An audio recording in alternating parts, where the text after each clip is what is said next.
Abdullah. And we will start the report. Sige pa ulit, nakatay mo lang sa palayo. Sige lang.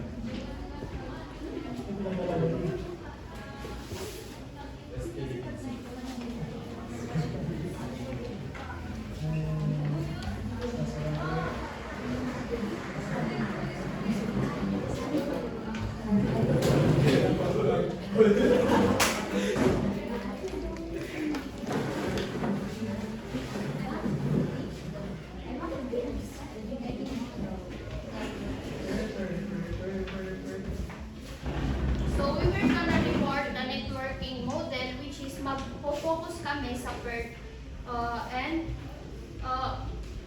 By the way, yung network model is it has two parts, which is the PERT and the CPM. But the CPM will be discussed by the next reporters. So mag-focus kami sa PERT. So, ano nga ba yung networking model? Networking model is yan yung quantitative analysis technique na ginagamit sa pagmamanage ng mga large and complex projects.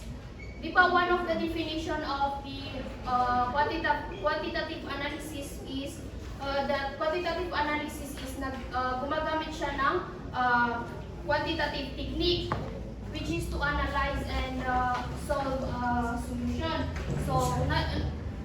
So quantitative technique is part of the networking model. So let's know what is PERT.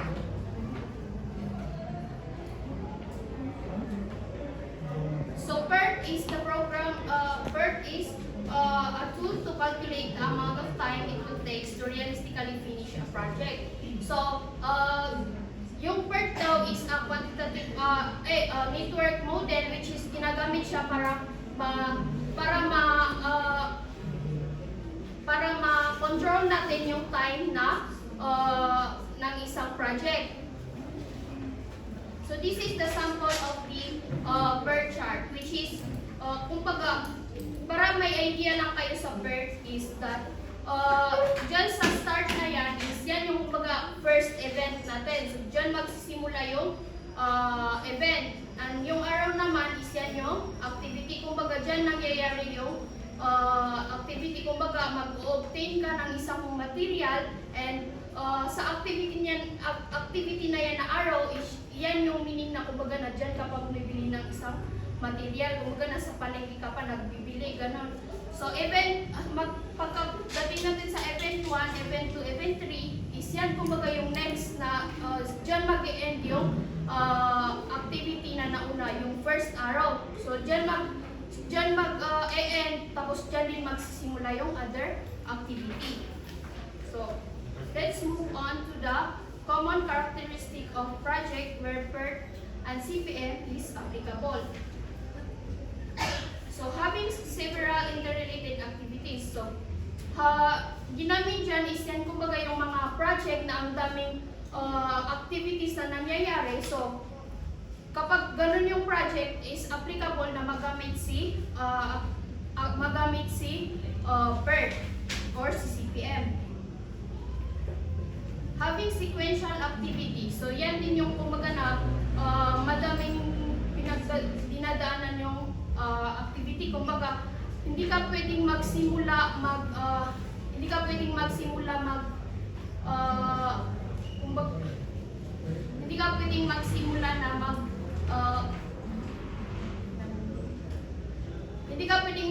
sa isang activity kung hindi mo pa natapos yung isang activity. Kumbaga na mag-construct ka ng bahay na hindi mo siya pwedeng lagyan ng roof kung wala pang wall. Na ganun yung having sequential activities. So, involving outside participants. So, yan naman is yung kumbaga na yan yung mga project na tulad na lang ng kumbaga na magla-launch ka ng fashion products. So, kapag kailangan dyan yung mga outside participant like mga photo and videographer, mga graphic designer, mga ganun na mga labas sa project. Kumbaga na kailangan sila sa project na yun na. So, kailangan doon may apply si PERT para malaman nyo sequence ng isang activity. So delay in completion could be very costly. So kapag ma-delay yung pag-complete ng isang project is talagang madadagdagan yung cost ng isang project kasi hanggang nagdi-delay yung isang project is parang lumalaki din yung inflation ng isang mga materials kumbaga, at saka syempre madadagdagan din yung mga ano ba yun? Parang susukay o mga kuan ano to? Mga labors, mga ganon. Sa longer completion timings, uncertainty in cost. So, kapag tumatagal na yung project is the more na hindi natin na nalalaman kung ano yung magiging cost natin. So, parang hindi natin ma-familiar to anong cost na mangyayari sa future kung hindi natin matapos yung isang project. The project is a unique undertaking. So, if a project daw is unique siya, parang bago sa paningin ng lahat is yun, pwedeng magamit si PERT doon kasi if nalaman na natin yung isang project is syempre parang ma-estimate na natin yung time niya kasi natapos na ng iba. So kapag unique yung isang project is pwedeng magamit si PERT or CPM. So let's move on to the differences of PERT and CPM. So PERT is a probabilistic which is used 3 times estimate. So yung 3 times estimate is yan yung optimistic, most likely, and pessimistic. So sa PERT daw is gumagamit sila ng 3 estimate para ma-estimate ang isang project. While sa CPM is isa lang, which is further discussed by the next reporter. So tools for planning and control of time. So sa PERT naman is gumagamit sila ng tool which is to plan and to control the time. While sa CPM is tool for time and cost control. So nagko-control sila ng cost. So para mas ma-explain natin kung ano yung yung mga steps ng isang procedure ng PERT.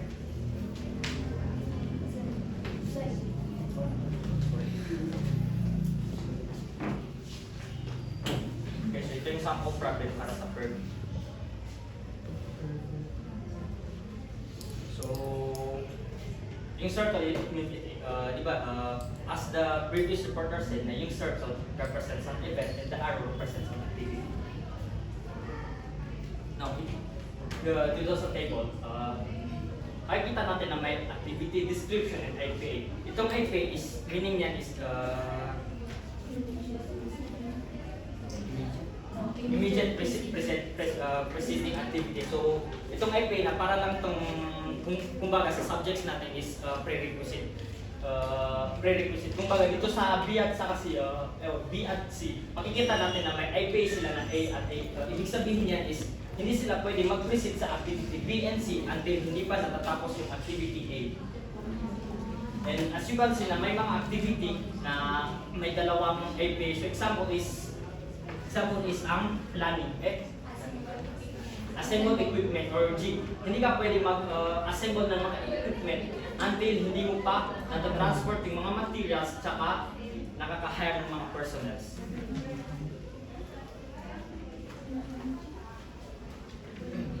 Ito yung start ng event. Then the next one is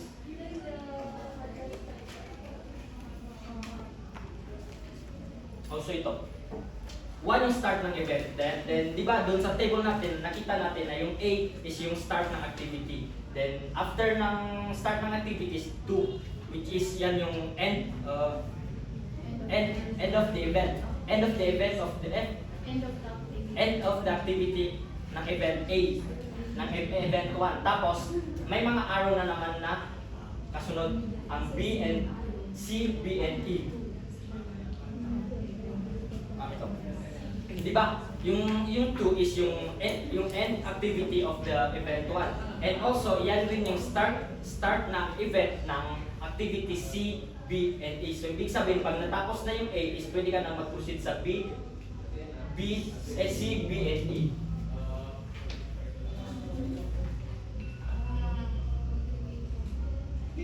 Okay, ito. Di ba, after nung A is, di ba, pwede ka na mag-proceed sa C, B, and E. Then also, pag, from the event 2 is, pag natapos mo na yung activity C is, mag-e-end ka sa activity 3, which is, meron na naman siya, which is, siya na naman yung, kumbaga, start activity ng event 4, which is yung activity F and D.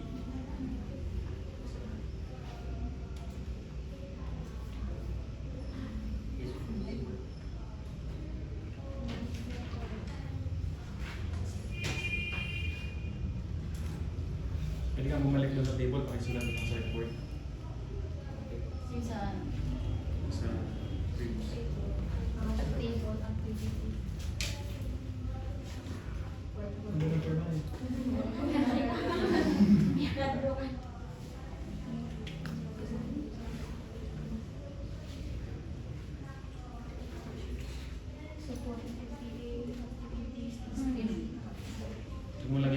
Huwag mo lagyan ng description, letters na. Letters at sa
So magbe-base tayo dito sa table para ma-fully understand natin yung statement. So first is yung 1. Yung 1 tulad ng sinabi, yung 1 is yung start activity of that project. Then after 1 is may magaganap na activity which is yung activity A. And sa table, dito sa table, based sa table is wala siyang FA. So it means wala siyang preceding activity, wala siyang prerequisite na activity na gawin before ka pwede ma-proceed sa A na activity. Now the second is after yung activity A is yung 2. Yung 2 is yung end event ng activity A and also the start event of the activity C, B, and E. Then as you can see sa table is yung B and C is may IPA siya and yung B, C, and E is may IPA siya which is yung A. So ibig sabihin ito is hindi ka pwede mag-proceed sa B, C, and D na activity kung hindi mo pa natatapos yung activity A. The next one is yung yung after nung activity B, E, and C is may mga event na which is yung 3, 4, 3, and 5. So, itong 4, 3, and 5 is the end activity of B, C, and E, and also the start activity of D, G, and H. Then, let's proceed na. Yung D na naman na activity is meron siyang IPA which is yung C. So, it means hindi ka pwede mag-proceed dito sa D na activity kung hindi mo pa natatapos yung activity C. And also, applicable din na sa same activities which is yung F, which is yung IPA niya is C, G, which is yung IPA niya is D, B, H, E, I, and so on. So, ano ba ang gina-represent nitong illustration na to. This illustration simply represents na may mga activities na as we proceed na parang malalaman natin na may mga activities which is critical na kailangan hindi dapat ma-delay at may mga activities na pwede ring ma-delay. Kasi yung may mga activities diyan na critical which is ibig sabihin ng critical is pag na-delay siya is madi-delay na yung whole project. And also the applicable sa non-critical na activities na okay lang ma-delay at okay lang ma-delay as long as hindi siya makalagpas dun sa expected time na makukumpil natin which will be discussed further. So ito na yung sinasabi ko na ayun yung sa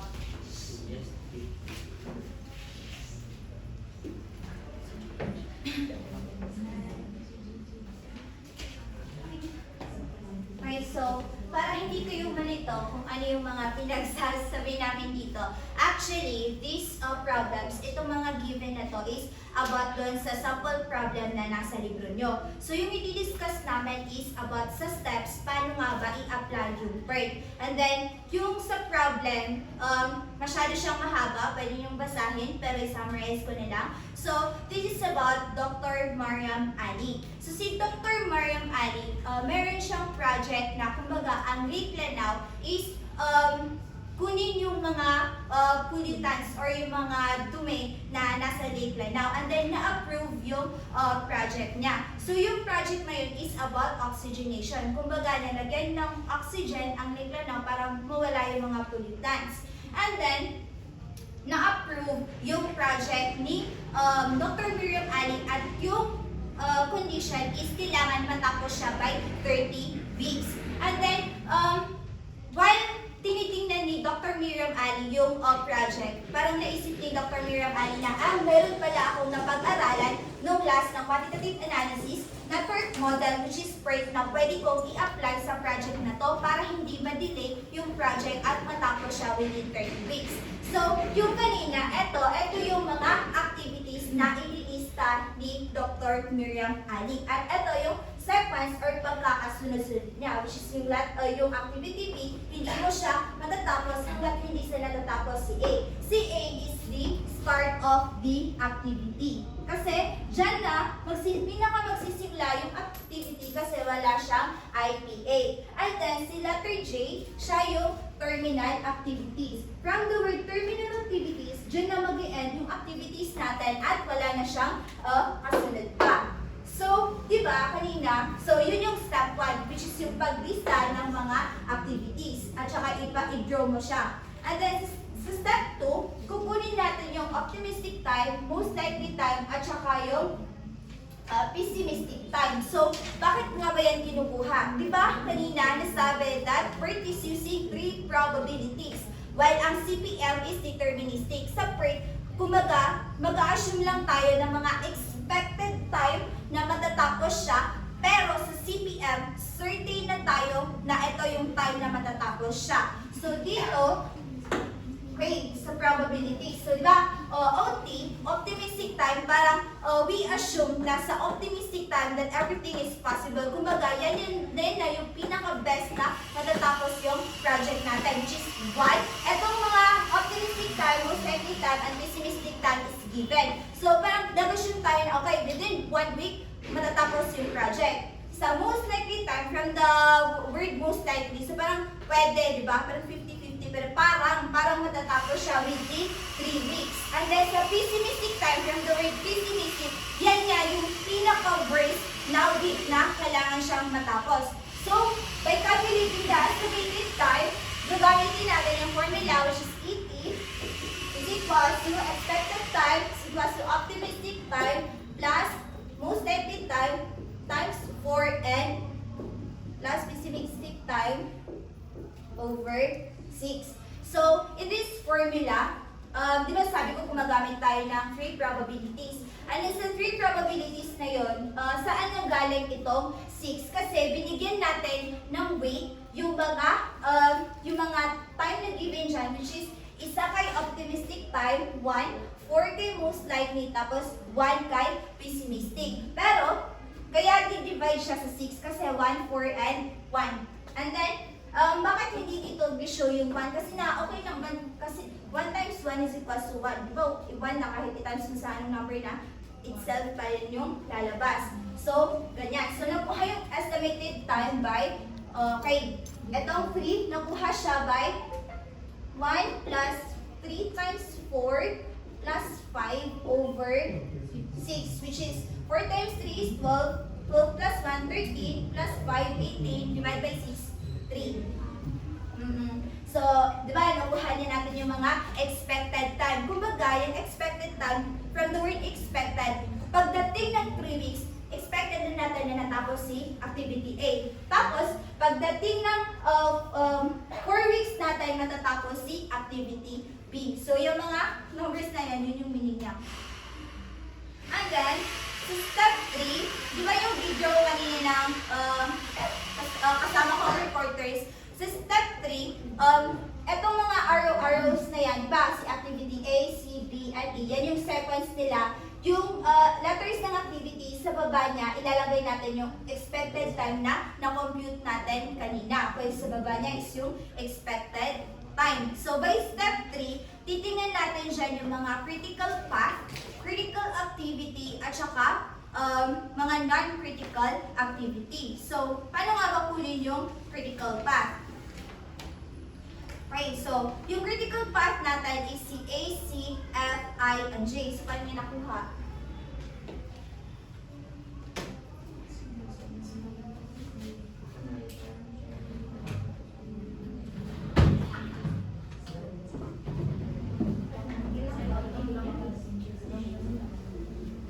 Mag-draw na lang tayo para mamaya itutuloy nila yung another steps.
Okay, so ayan, nilagay na natin yung mga expected time niya.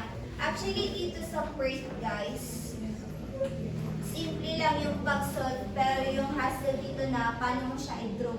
Kumbaga, paano mo i-sequence yung activity. So, dyan tayo mahihirapan. Okay, so, di ba ang first is titignan natin yung path. Kumbaga, saan yung daanan ng mga activities natin. So, di ba naglagay tayo dito ng arrows? Etong arrows na yan, susundin lang natin. Diba mag-start tayo kay activity A.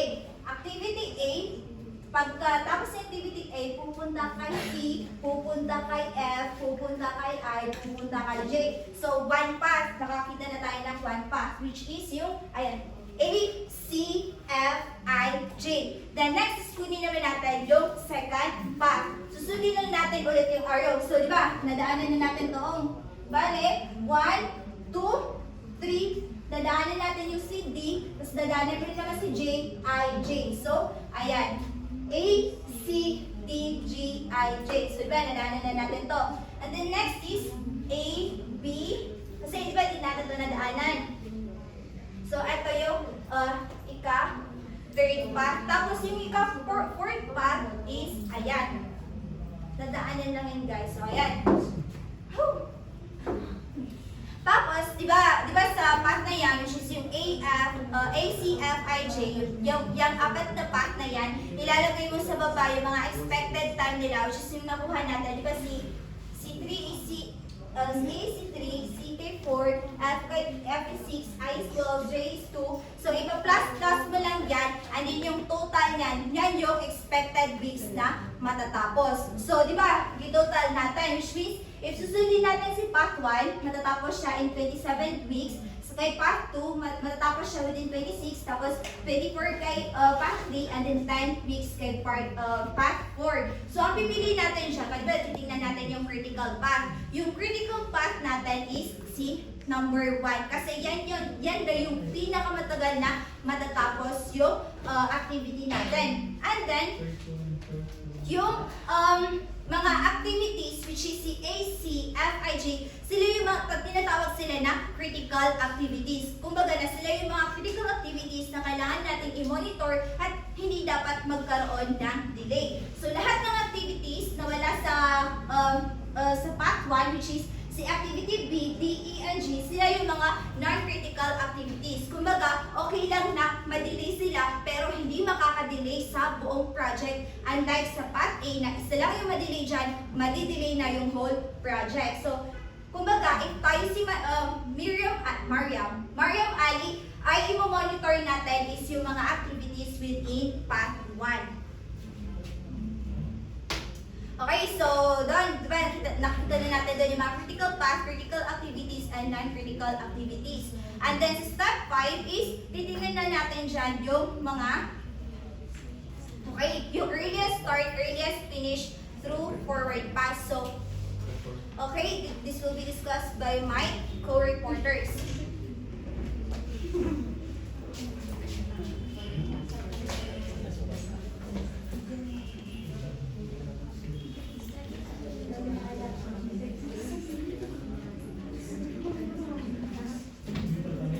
So, kanina na-discuss yung mga path natin, yung critical path natin, and at the same time, yung mga non-critical Gusto naman naman ex-breaker.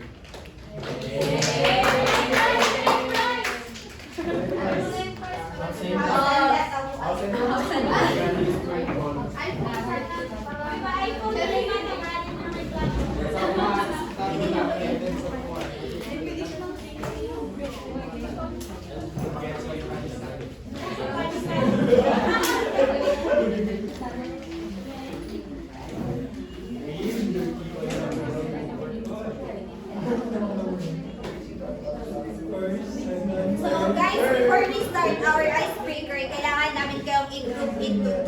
So ito na yung para hindi na tayo mahirapan. Ito na yung group 1. Tapos, ito na yung group 2. Dapat na equal.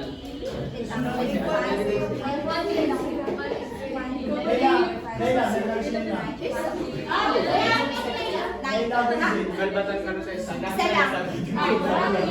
Sino magpapalaya para pumunta sa team?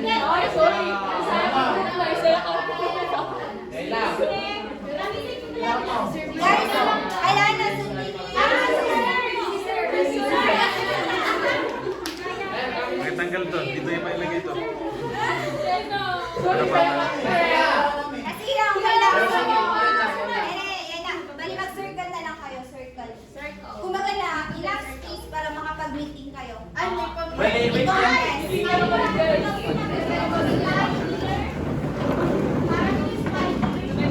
Ex-breaker tayo.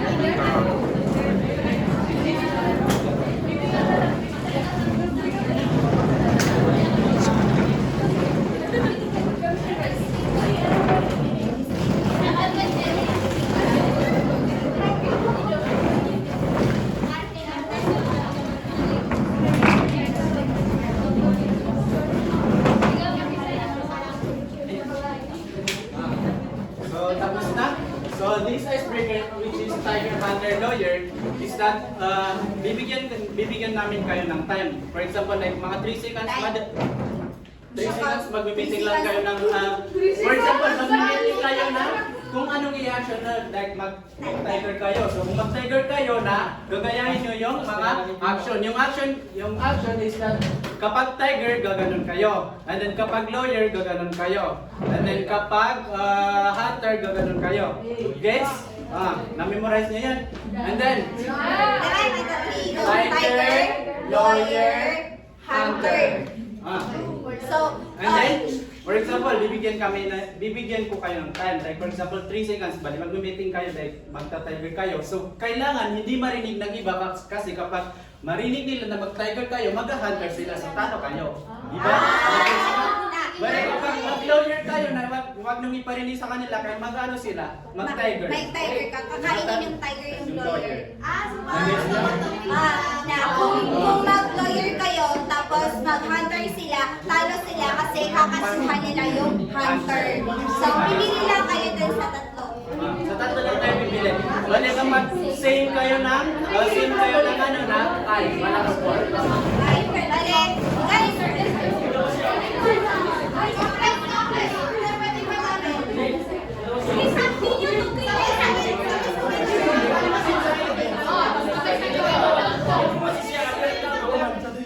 Hindi pa katabi.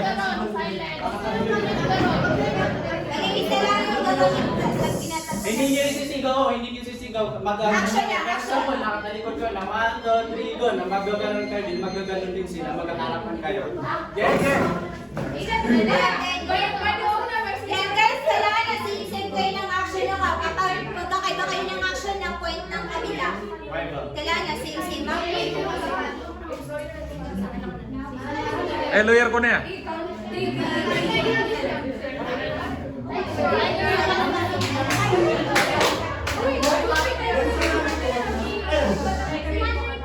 guys, Kailangan niyo tumayo para like After ng counting na kailangan na humarap na kayo. Bali nakatayo kayo dapat. Tumayo kayo.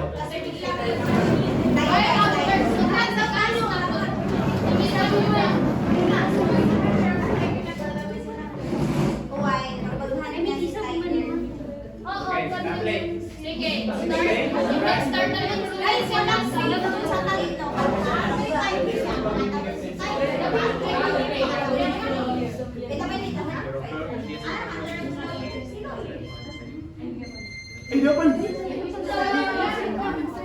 Kapag napapasan sa 10 seconds, tatapos na.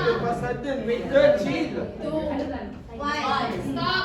1, 2, 3, go!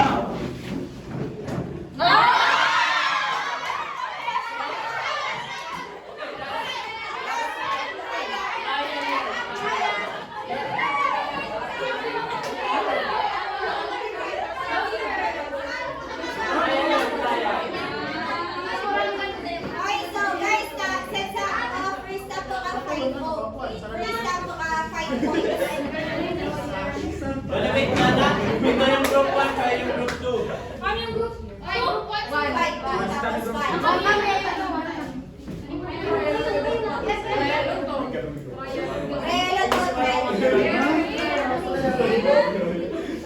Sabi ako sa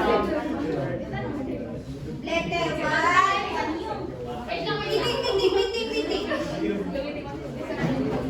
Okay, 1, 2, 3, go!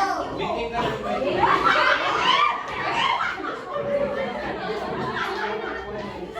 4, 3, 2, 1. Record!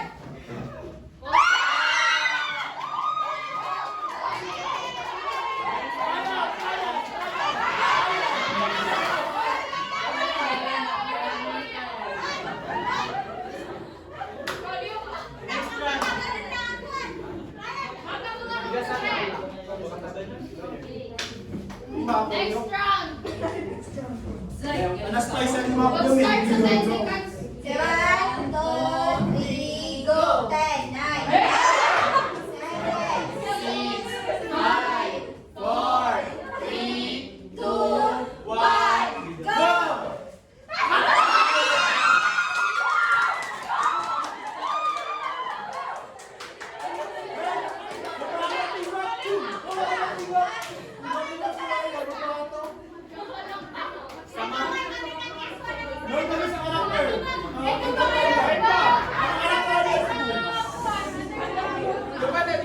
Guys, may chance pa kayo. 3 points pa yung nakahuli nila. Isang quiz na lang, wala na kayong chance. Okay. Consider. Ano pa ata mo to? Biting. 1, 2, 7, 6, 5, 4, 3, 2, 1,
Sige. 3 and meeting things. 7, 6, 5, 4, 3, 2, 1.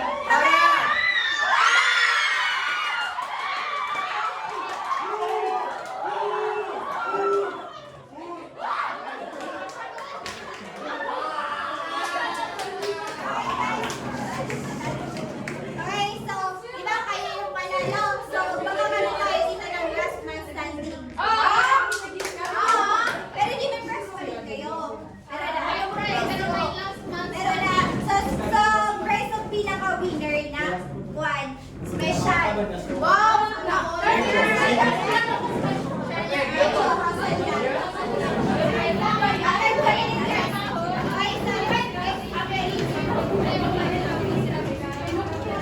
So, Veteran na bang ano?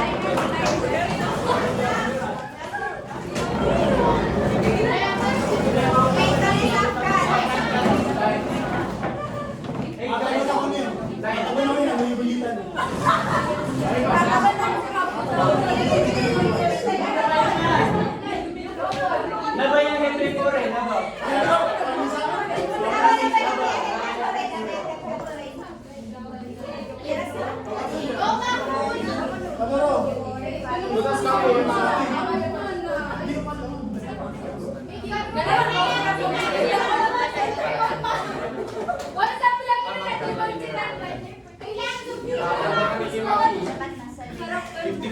Kita-kita ko at 4-5.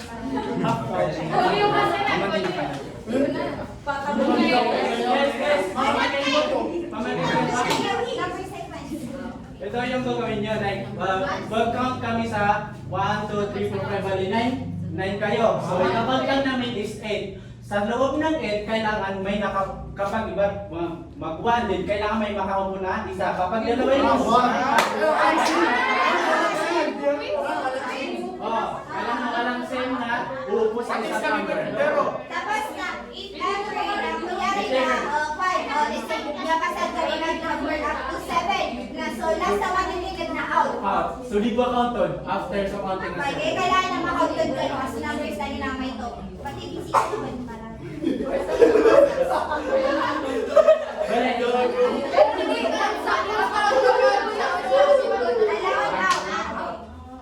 Kailangan na wala kayo kasi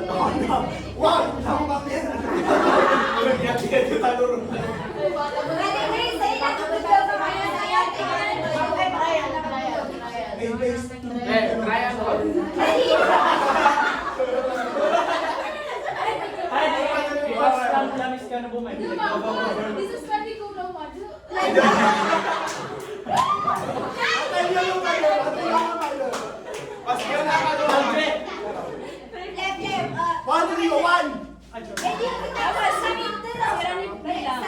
Silent. Kududaman natin pabuntod. 1.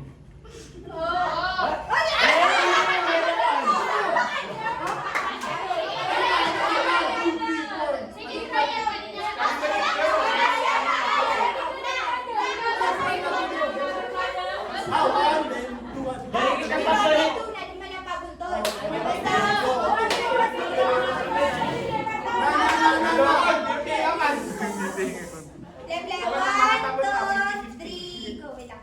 1,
Kaya mo sa banado. 1, 2, 3, 4.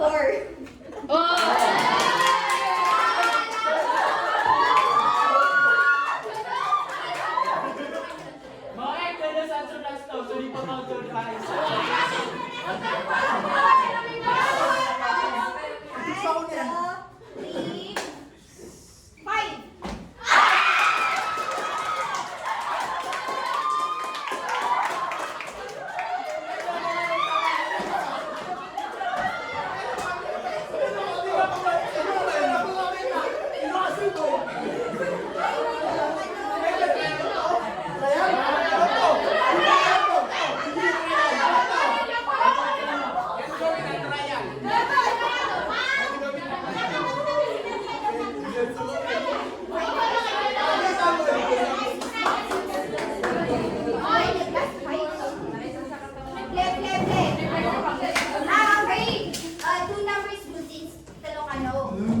Ako ata ko na sa nakapink.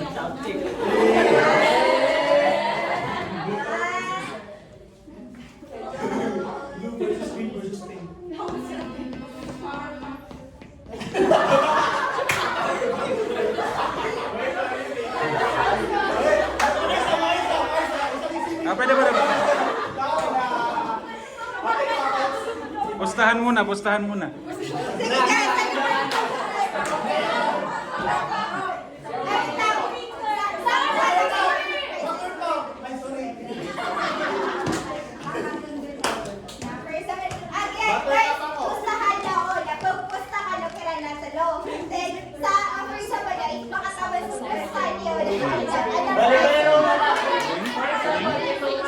Nakapusta kayo na sa isa para hindi mahirap yung monitor.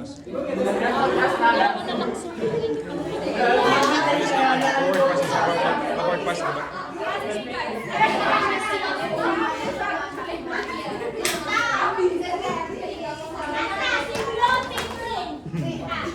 The blue, pink, green.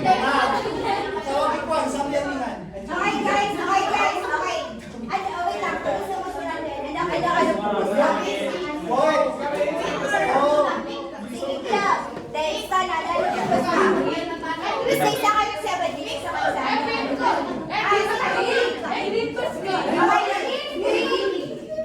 Green, tas ka na blue.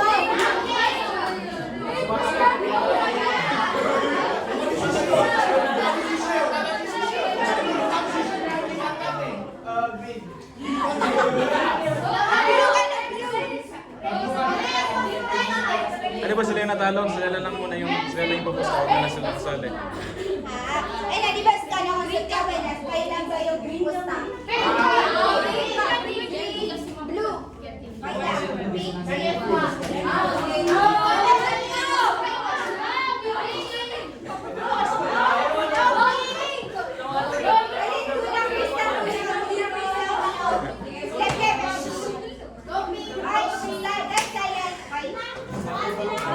Sana mo yung freeze ang mobile sa akin, agitad no.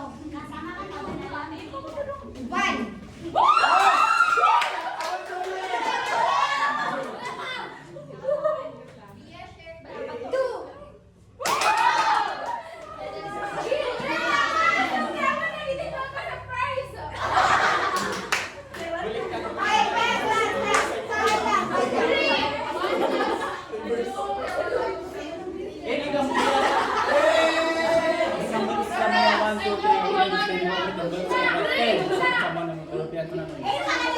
Pwedeng nakapikit na yung dalawa?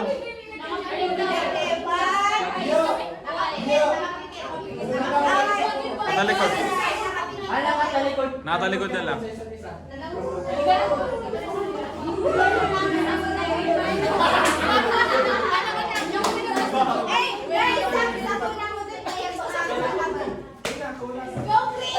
Nasaan? Kailangan sa...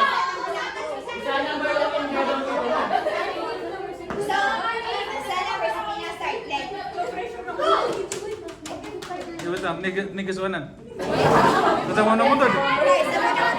Practice na nun na sila mo to.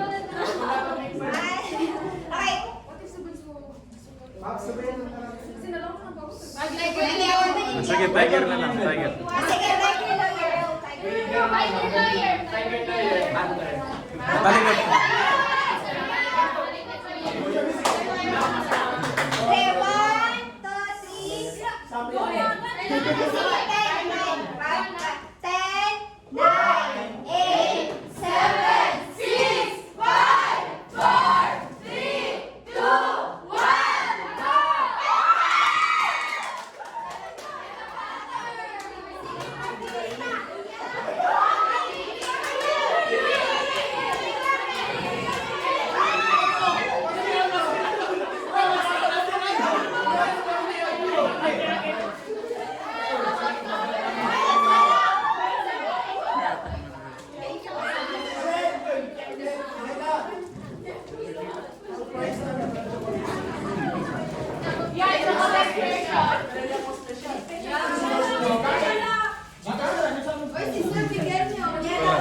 Gigas yung agad.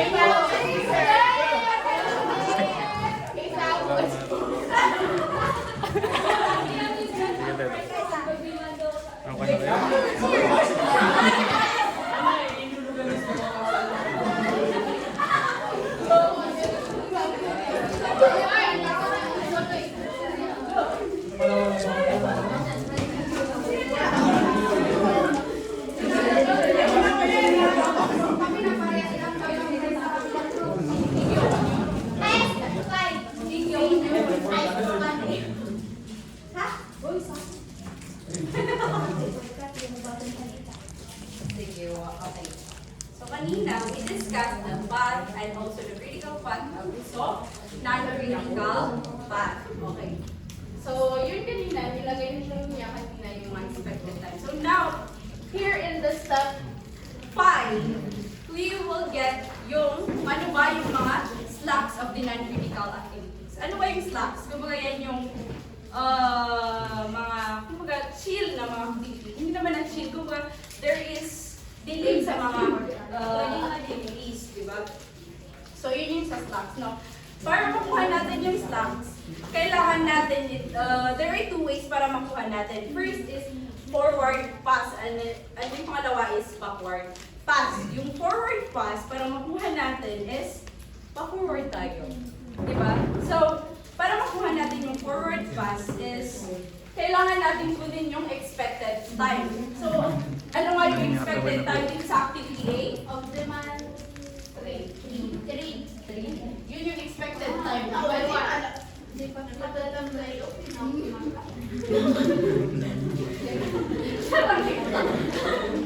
So, ano yung sabi? Ano yung expected?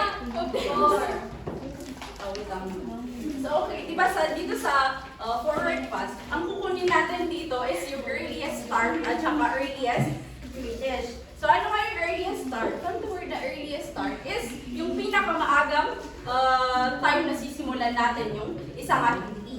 While yung earliest finish naman is yung pinakamaagang time naman na matatapos yung activity. So, para makuha natin yung earliest start at saka earliest finish ng activity A is ang earliest start dito sa activity A is 0. 0. Bakit 0? Start, yeah. Oo nga, start yun. At saka wala siyang preceding activity. So yun yung reason bakit siya 0. So para makuha natin yung earliest finish niya is i-add natin yung earliest start natin sa expected time natin. So 0 plus 3, ang earliest finish natin is 3. Now same din, yun yung, it means ito yung oras na pinaka-early na matatapos itong activity A na to. So example is, kumbaga yung kanina is, di ba yung A yan yung administrative setup kanina? So it means na ang pinaka-early na time na matatapos itong activity na to is 3 weeks, within 3 weeks. Okay? So ano yung expected time dito sa B? 4. So ganun din sa B. Yung earliest, so para malaman natin kung ano yung earliest start dito sa activity B is dito tayo magbe-base sa earliest finish nung naunang activity natin. Bakit? Kasi di ba, after nito, ito na yung kasunod. So, kailangan, ito na yung, sa 3 weeks na to is, dyan ka na magsisimula dito sa activity. So, ang gagamitin natin earliest start is 3. So, paano nga makuha yung earliest finish? 3 plus 4. 3 plus, diba? 3 plus 4? 7. Ganon din sa C. Ilan yung expected time? 4 din, diba? So, ilan yung earliest start dito? 3. Ilan yung earliest finish? 7. So, ganon din sa ibang activity. So, ang problema nga lang dito is, paano pag may dalawang preceding activity? Di ba? Average ba? Sure ba? Para makuha, ganito sa activity G. Ganito sa activity G. Di ba yung activity G, ilan yung expected time niya? 3. Di ba? So, para malaman natin, is kukunin natin, di ba kukunin natin yung earliest finish dito? So, ang kukunin natin is yung, ilan na yung dito sa D? 9. 2. 9, sayang. 7. So, di ba 9 yung earliest finish dito? Tapos dito na earliest finish is 7. Ang kukunin natin is yung pinaka-highest na earliest start. Pinaka-highest na earliest start dito. Ilan yung 9? Bakit? Yan ang kukunin. Kasi Na-critical. Ano ba?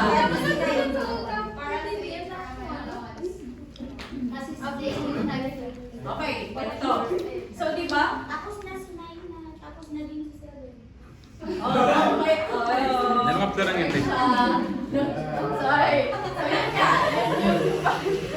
So, yun yung point. So, paano ka mag-start dito? Di ba, dalawa yung preceding activity mo. So, kailangan hintayin mo nang matapos si B at saka si D bago ka mag-start dito.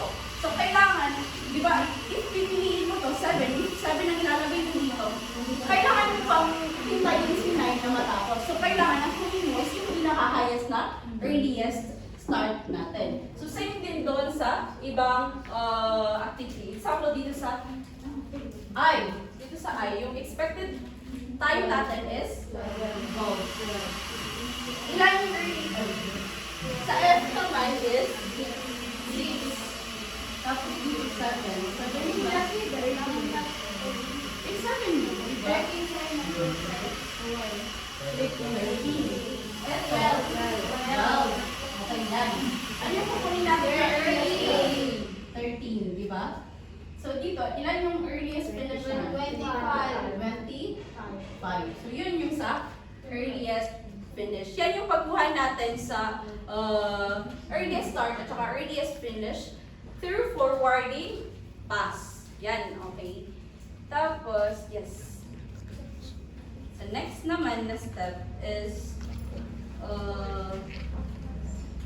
sa backward. Ay, one more.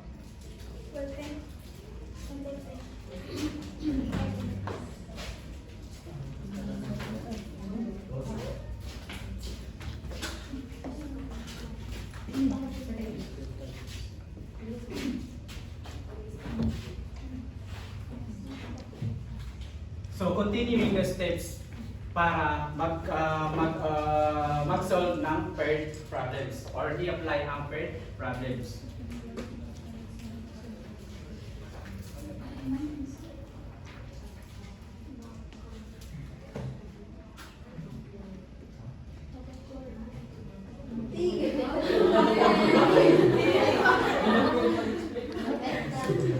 Okay, so sa step 5, titingnan natin yung slack or isosolve natin yung slack. Meaning, titingnan natin kung anong mga activity na pwede tayong magka-slack or like mayroon tayong mga allowance na time na like pwede tayong mag-chill doon na hindi tayo magiging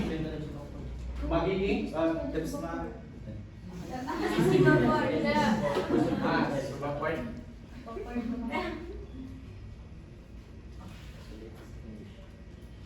So sa backward,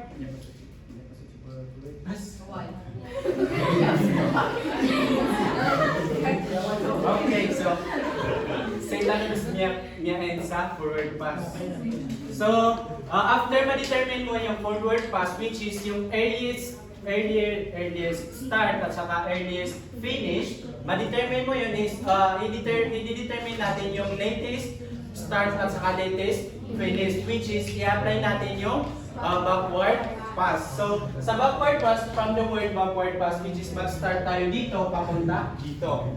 So sa illustration na to, ang tignan nyo lang dyan is yung mga yellow na numbers. Dahil dyan tayo magpo-focus this discussion. So, sa forward pass, kung sa forward pass ay siyempre papunta. So, ina-add mo lang yung mga estimated time para maka-arrive sa earliest finish. So, sa forward pass is mina-minus mo lang yung estimated time para makapunta ka sa sa requisite na requisite or yung prior na activities.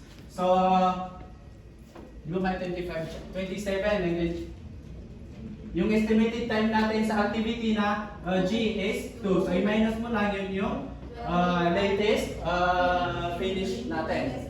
Ay, latest start natin. So, and then i-apply mo yan sa lahat. Sa lahat. And then, upon sa mga may dalawang requisite, for example, is sa event 3, which is mayroon tayong dalawang activity na after ng event 3, sa event 3 is may dalawa tayong gagawin na activity, which is si F at saka si D. And then, ang pipiliin natin, kung sa forward pass, ang pinipili natin is yung pinaka longest na time. Sa backward pass, yung pinaka shortest na time, which is yung lower kay 7 at saka si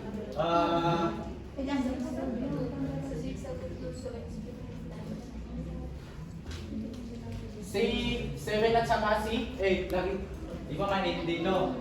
So, ang pipiliin natin between 7 and 8 is yung pinaka-shortest, which is 7. So, dito, yun yung ilalagay natin dito. So, di ba sa forward pass kasi is that, kaya mo pipiliin yung pinaka-longest is that, kapag, for example, si E is 9 and then si F is 8, di ba, kaya mo pipiliin yung highest kasi, kaya natapos. Kapag pagdating ng 9 weeks, meaning natapos na yun yung activity F. Therefore, pipiliin natin yung say lowest. So sa backward pass is yung shortest, which is the opposite. And then after that, makuha mo yung mga estimated latest finish at saka latest earliest start. I-minus mo lang sila para makuha mo yung slacks. So, kapag minus mo yan, which is kapag mag-result ng 0, meaning that is the critical activity. Bakit? Kasi nga, minus mo sa 0, meaning wala siyang allowance. Wala kang week na pwedeng mag-chill-chill ka lang doon. Unlike sa activity B na may allowance na 3 weeks, which is pwede ka pang later ko na yung i-start mag 3 weeks kay may allowance din naman ako na hindi yun makaka-delay sa project. And then, that is, tingnan nyo lang yung mga lahat ng may 0 na, which is means na wala kayong room for delay. Hindi kayo dyan pwede mag-chill. Dapat nyo yan i-monitor na hindi kayo dyan ma-delay. Kasi ma-delay yung whole project.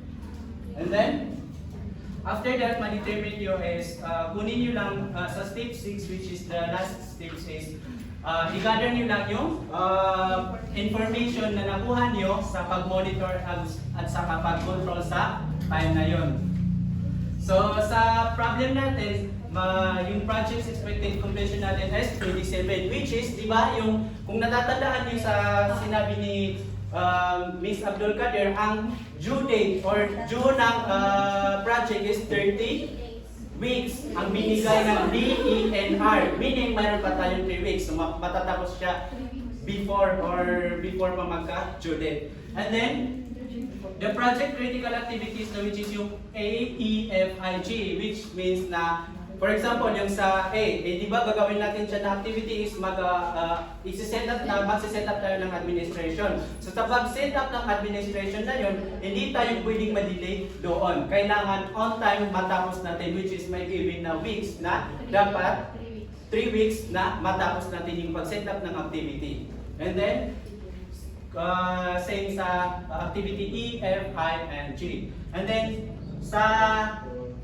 and then the slack of the non-critical activity, which is B, D, E, G, and I, which is yung 5 na activities na yan, ay pwede kayo siyang mag-chill. Like yung sa kanina na yung mayroon ka pang 3 weeks na i-chill para mag-start or and so on and so forth.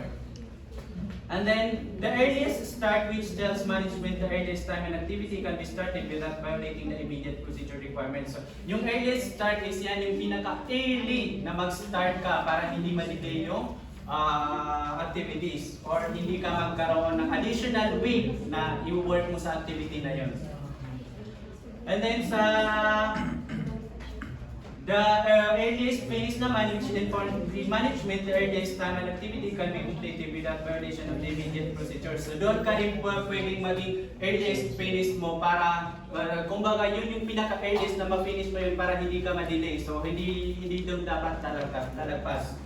And then same sa AS, which we determine from the backward pass. So kailangan sa step 5 is ma-apply mo lahat yung forward pass at saka backward pass. Hindi pwedeng yung forward pass lang or yung backward pass lang para ma-determine mo kung saan ka magkakastop. And then the last one is the latest finish, which tells what is the latest time. Yung latest time na para ma-finish yung activities na yun para hindi tayo magkaroon ng delays. And I guess that will be all.